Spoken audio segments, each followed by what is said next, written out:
I'm going to introduce our panel. If you could come on in and step in. I'm going to give them a chance to chat, share what they're doing, their use cases. We're all going to have quite a different experience from each one of these guys. Let them know what they're doing in their environment, maybe 5 minutes or so. Feel free to ask questions, whether it be to one of the panels, all the panel as a whole. So like this, I'm going to have Marcus to start off. Marcus, just introduce yourself, what you're doing around AI, your use cases, and a little bit more about the challenges you've seen or the security challenges. We'll start there.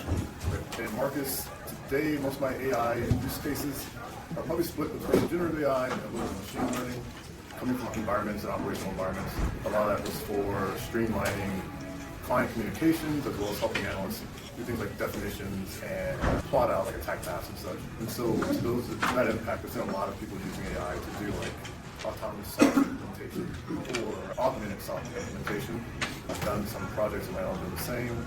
And then moving further into metadata classification, things like automated detection engineering generation, and some different content beyond threat advisories and everything. As far as cloud, non-cloud, on-premises, what are you doing or how are you doing it working with your customers or with your own tools? Kind of tell us a little bit about what you're doing there.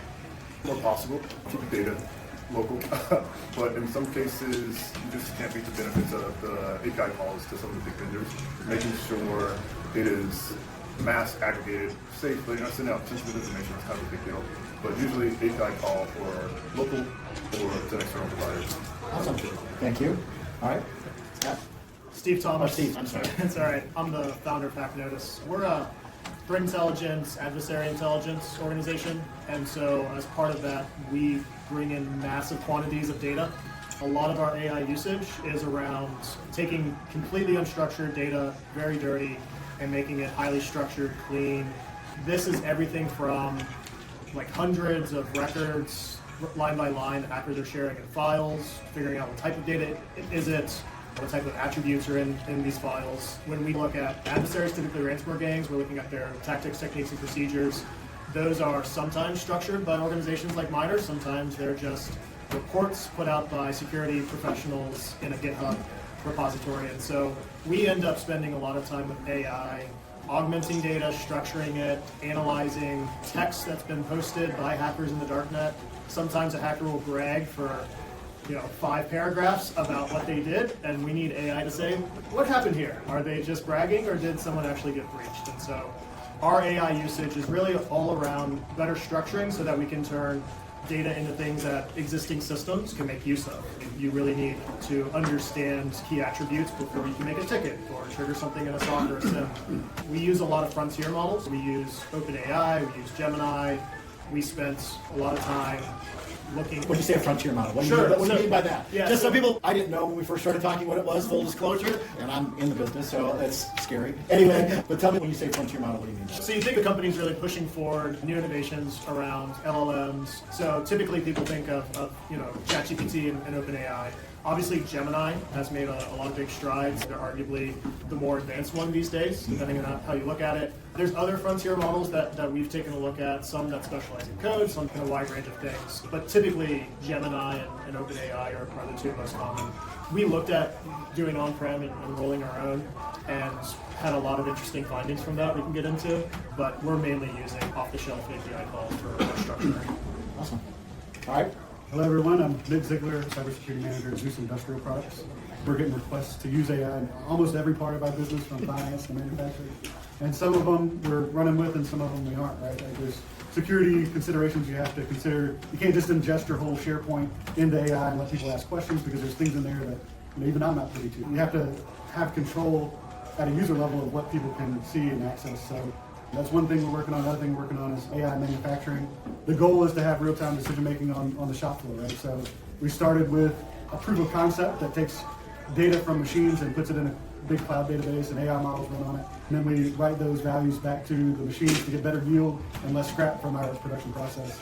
One thing you'll find out if you ever want to get to real-time decision-making is that the cloud is not where that should be hosted. There's a latency between when the data can be processed and sent back to a machine, and that has to be as short as possible. So we're currently deploying smaller Nutanix clusters on each site that'll handle the AI workload. It has the speed that you need for real-time decision-making. It also makes the plant resilient, right? If you lose that internet connection at the plant, you still make product. If you don't have an internet connection and you host all your stuff in the cloud, guess what? Even with SD-WAN and tertiary links, you can have as many links as you want. There could still be a possibility that you lose that connection and not be able to process those workloads. When you lose millions of dollars a day, if a plan is down, it's much better to have it on. Those are some of the use cases we're using it today. Some of them in finance that we're working on around having a chatbot for executives to ask, it's our year-to-date sales for this customer. Before they meet with customers, they have data, what's the latest orders, what's the status of those orders. They don't want to go into a meeting where a customer is waiting on orders for 3 months and they're not happy. It's like providing information to customer service and executives before they meet with customers.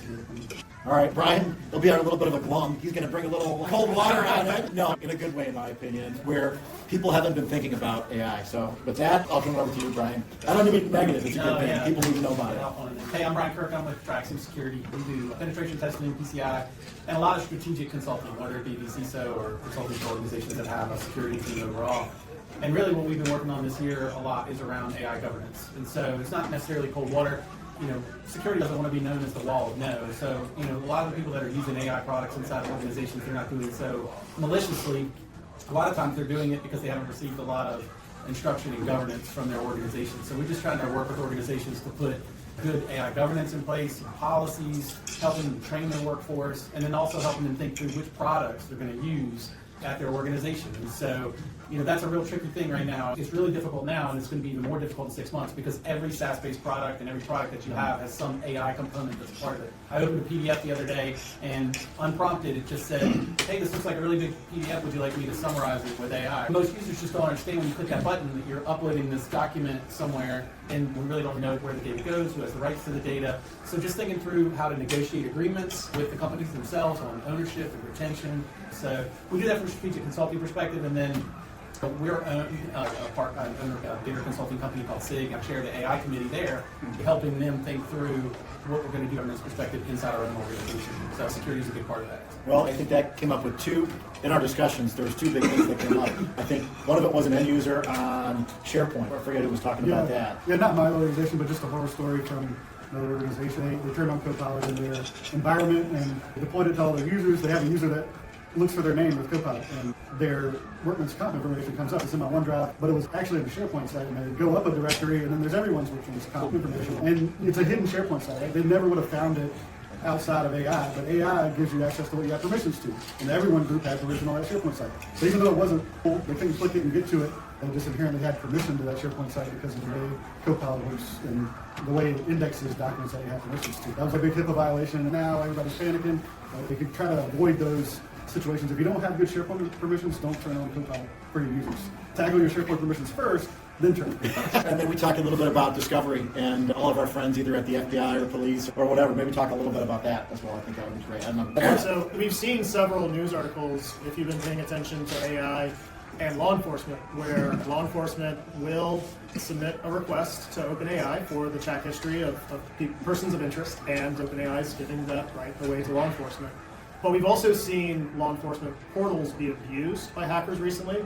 There were some law enforcement portals for Google that a hacker got access to, and they were submitting certain types of requests to get search history. So it really does bring up the question of what are you saying to OpenAI? It's more than just a search, right? You're giving some of your intent, and intent has everything to do with legality. Any lawsuits that may happen in the future, that's all discoverable as well, right? Your AI is not a lawyer, it's not covered by privilege. It brings up an interesting area of privacy when we think of security, because we're putting a lot of documents and PDFs up into AI.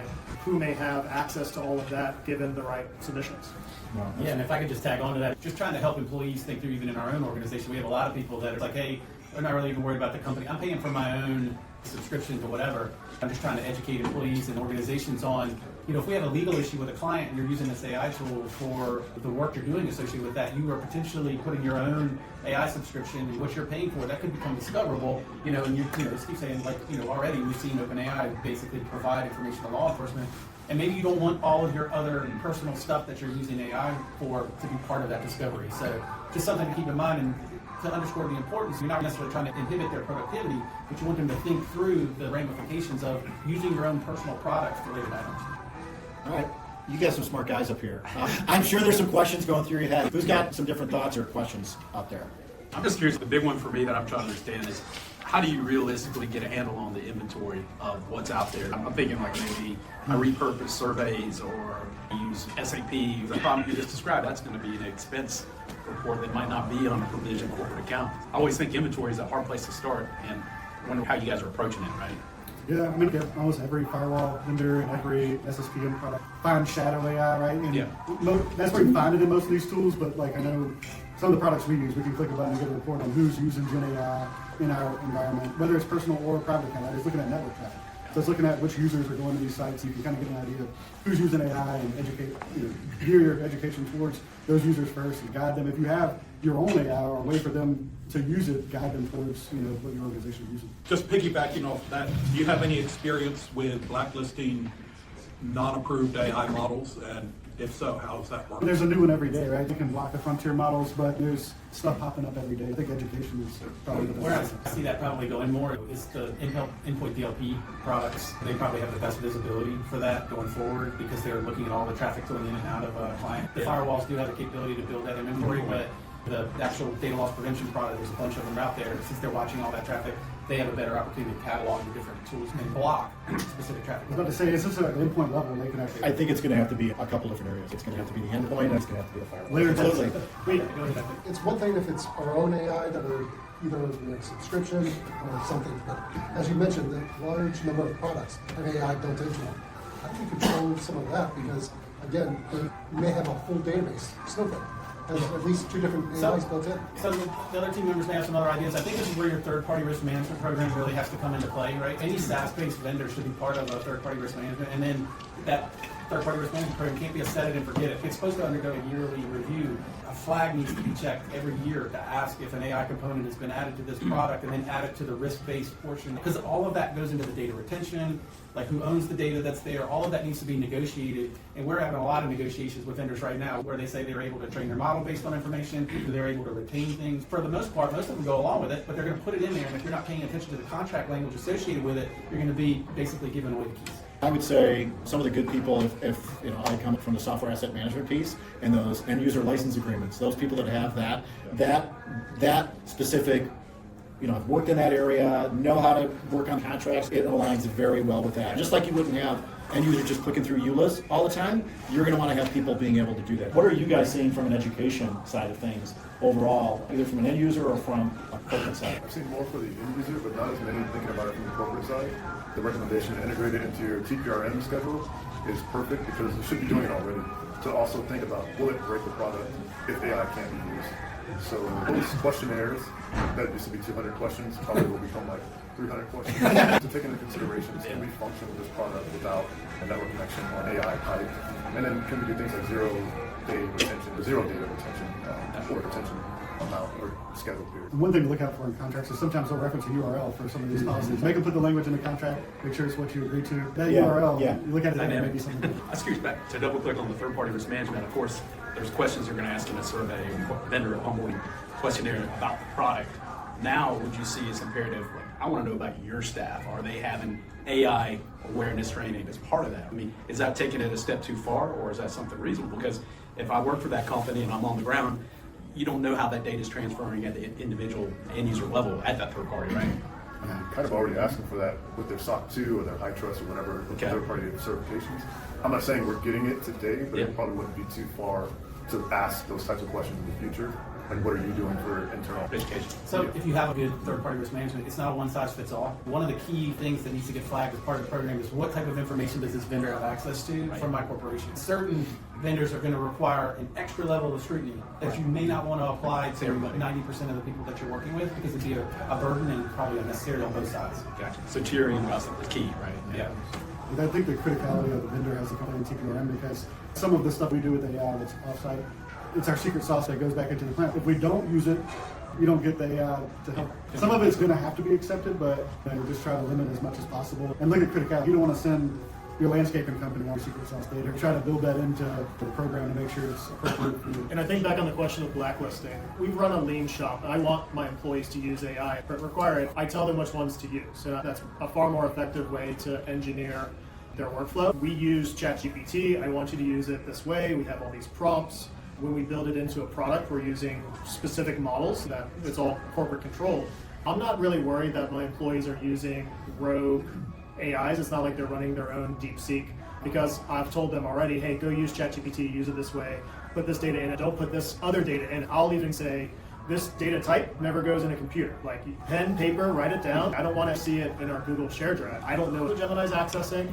Those terms and conditions can change. And so there's certain data types that we're just not letting go anywhere near our productivity suite. The organizations that I've seen AI deployed successfully have their own AI has become the path of least resistance, right? They fed it with enough RAG to where you get better answers from your own AI. It's easily accessible for the users. You know, even if it's got authentication in front of it, like single sign-on, they click a button, they get straight to it, they ask what they need to ask, or get what they need to do, and that stays in their own environment. So I think that's the ultimate goal, right? Like make your AI be the path of least resistance to where your users want to use it instead of ChatGPT. Right? And I've seen other companies try to do it at the endpoint level or firewall, and it just becomes whack-a-mole. So if you do like a lookup table or something for like your endpoint product, you may have some success, but you probably end up automating portions of updating that. And most of these products have a Gen AI category now, right? So you can watch Gen AI. Like you said, if there's new things that come up every day, it's whack-a-mole. It's not going to catch everything. Administrative and technical controls go along. You got any other questions?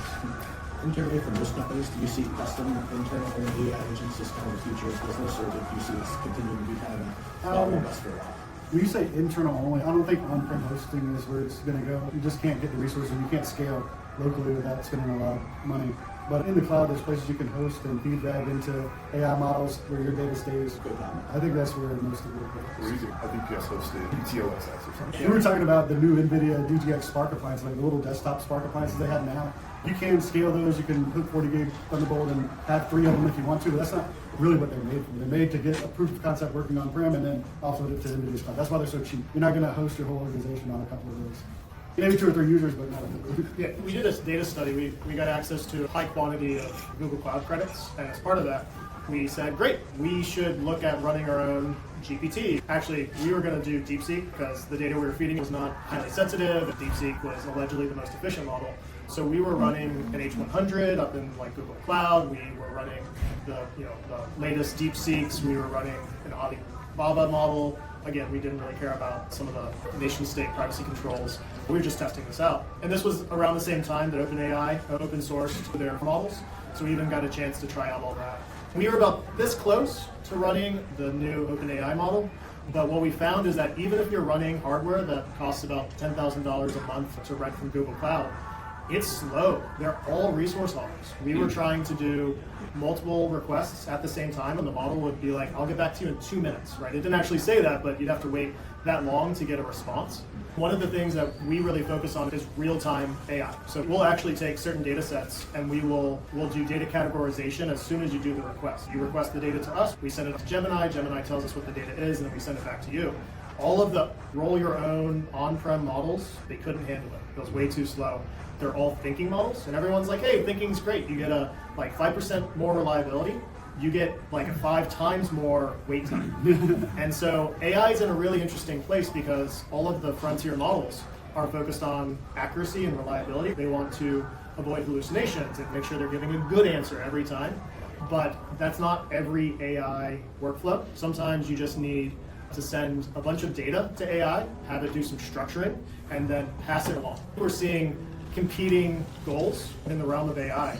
If you've considered rolling your own on-prem, playing around with like latest NVIDIA chips, all that, at least one of the things we can pass along is that if you try to do that, send in several requests at the same time. We found quite a bit of latency and delay, and the current models are big resource hogs.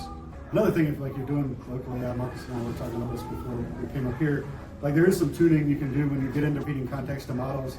There's something called chunking, like how big each chunk is that the AI model looks at. Depending on what you're feeding it and the size of that can make a big difference in query response time, right? If the chunks are too large, the model has to ingest all of them to make a response, bringing that down to more readable chunk size for the type of data you're feeding into the model. You can really tune models and get more performance out of them. But I think you hit on something else. You mentioned AI workflow. And I think the common misconception is that you get AI and it's going to solve all your problems for you. You still need to put that into some kind of a workflow to help structure what the expectation is going in and out. So often, if you're really trying to solve an actual problem, you have to pair AI with like an N8N or a Torque or Shuffle or some kind of automation pipeline, a Python script, but something to help give it these steps to take to get those.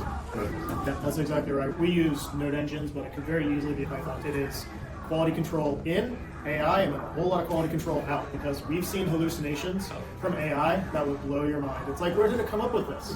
Sometimes it doesn't even respond in the same language. So you definitely need guardrails around AI. AI is useful, but it's not without its quirks. I was going to say, it's not a silver bullet, right? If you're not using the data that you have today, you're not ready for AI. I know we get a lot of push from executives to use AI and everything, but in some of these areas, we're not using the data we have today. Get to the point where you're using the data that you have today as well as possible, as efficient as possible, and then throw AI on top of it, and you can get some more efficiency. But like you said, garbage in, garbage out. When people are asking you to use AI and you say, hey, you're not even using the data that you're getting today, what kind of pushback are you getting from those folks? I know It depends on the folks you're talking to. The people Yeah. that understand the data, they're like, okay, yeah, we should probably be doing that. The people that go to a conference and hear AI, they just want AI, right? It just depends on They're thinking it's the magic bullet that's going to get them to process through that data. Well, they were- Absolutely. The marketing machine is working hard, but we're seeing even major providers hallucinate things like dates. And incident response, that matters a lot. I've seen providers get it wrong on basic stuff. They just executed, it didn't execute. Hey, this is malicious, it's not malicious, or things that aren't malicious, that it's saying aren't malicious, they are malicious. So you really have to stress test every AI product, especially if you're going to give an important job like replacing your L1 analyst or any part of your... It's what is your expected outcome? Mr. Business Unit, right? That hasn't changed. That's been from day one and going to be continued to go to day one is ask what is that expectation and what are you trying to accomplish? And threat actors know that, right? Like when we talk about obfuscation, they're layering obfuscation to confuse AI. So, it's a battle of David and Goliath. Yeah, like the attack surface is growing with the AI. And they're using AI too. Right? Yeah. We're not sitting there and coding this stuff on their own. They're sending it through AI to obfuscate multi-layer. Well, there's Evil GPT, which is being used for turning every phishing campaign into spear phishing. And then, wasn't it Claude that they just found out someone was using to automate attacks? They weren't rolling their own, they were just using the frontier Claude and saying, let's go ahead and automate these attacks against organizations. A lot of AI these days will search the internet. That is not error-proof. AI is horrible at things. And math, I'll ask a question and they'll say, I need a source, and read the source to confirm the date. And it wildly changes the answer. But even when you're doing prompt engineering, you have to tell AI, if you're searching the internet, like it's currently 2025, I've had it think it was a different year. Reddit is not a source. No. We're starting to see more where it layers an incorrect response with a correct response and finalizes the incorrect response. So it'll be like, today is December 11th, and then they'll say below, it's December 10th. So yeah, it's actually December 10th. Just one comment and a question. So one comment, cloud security came up a lot with SaaS providers and third parties. So just a shout out for CSA, right? You can get the critical controls matrix, the CCM, that's free. And they've added a lot of AI guardrails and questions to it. I just want to point that out. And just a question, everybody's talking about AI committees, AI councils, more mature organizations have these. Is there one position that you see or one group that's critically necessary for these that they're being left out? Is it the BCDR head or the head of marketing? What are you seeing gaps in AI committees? What would be ideal? Add on to that is the software asset management piece and being able to use what they've already been doing in tiny shifts. And, right? It's the same conversation. Looking at a EULA is the same thing as looking at those different things. What other shifts of people that are already there that you can use? We can't just hire somebody, but who can you look to that has some of those skill sets as well? Was my Let's thought. talk a little bit about the question you're asking, Ali. We have an AI committee at our company looking at overall governance, but then also we meet like every 6 weeks with liaison groups that touch all the different parts of the business, like marketing and HR. We want to know how they think AI can be used in their areas or what projects they're planning, not to shut them down, Right. but to just come alongside of them. We want to track them as an organization. We want them to also be thinking about not just I heard something at a conference, but what's the ROI associated with this, and what are the KPIs that we're going to put in place with this project to show that it's actually adding the value that it thought it was going to add? And if not, we want to get rid of it, right? We're just trying to create a mechanism inside the organization to track what's happening and enable and help the business. Is this really a good idea? Or maybe this really doesn't have an ROI that we thought it was going to have. Or let them know, right? What AI tool are you letting them use today? And does it align with What I'm trying to do. Let's look at your outcome of what you're trying to do. We've already got some of these AI tools. You may not have been aware of it. And educate and let's figure out how to make this work for you and make it easy for you as well. Makes sense. But even with just my own group that I work with, little nudges make a big difference, right? If we all standardize on ChatGPT, great. And that keeps them from installing Gemini and making use of that. Little nudges in terms of I've got engineers that are all using a wide variety of coding tools. And it's like, let's standardize on this. Can we all standardize on the same tool, which is not going to be error-free, but it should be consistently creating the same types of errors. Say, hey, I don't know how to do this. Let's get you up to speed on whatever that tool is and do an agreement on it. Yeah, I think AI is great for marketing. I think executives are going to use it, whether you like it or not. It's kind of like the old, like, oh, you know, we have our security policies and then we have what the CEO does, and it's two very different things. So I think we have to accept that different groups are going to make use of it, whether or not you like it, and it's just a matter of standardizing on at least something you can control. Well, thank you guys. I appreciate your time. Thank you. All right. Well, hey, thanks everybody else. Again, if you have any other